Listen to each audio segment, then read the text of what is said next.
na Red radionici mi je genijalno zato što sami radimo film i baš smo uključeni u cijeli projekt rađenja filma.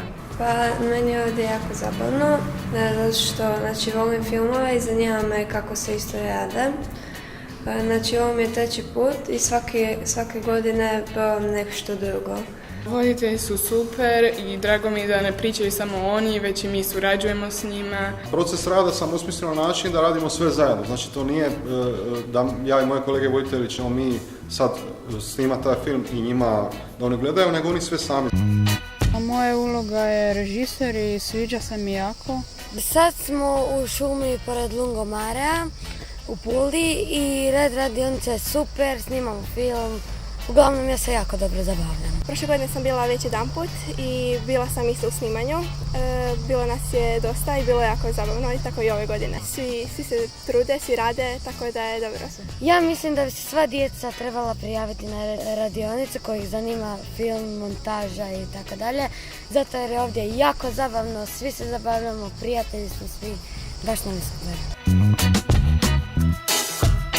Sad smo na dizalici, gledali smo Uspavanu Gretu i bilo je odlično, stvarno puno fantastike i povezano onako s metaforom odrastanjem, jako mi se svidjelo.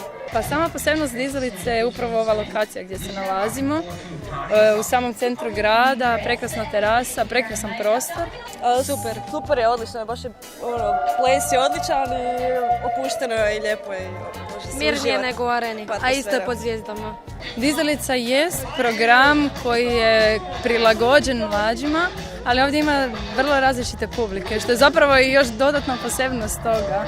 Ljudi dolaze baš sa velikim guštom i voljom i željom da vide filmove na dizalici. Bolji su mi stvarno filmovi ove godine nego u areni i na ostalim lokacijama. Gledali smo danas Uspavanu Gretu, bilo je super.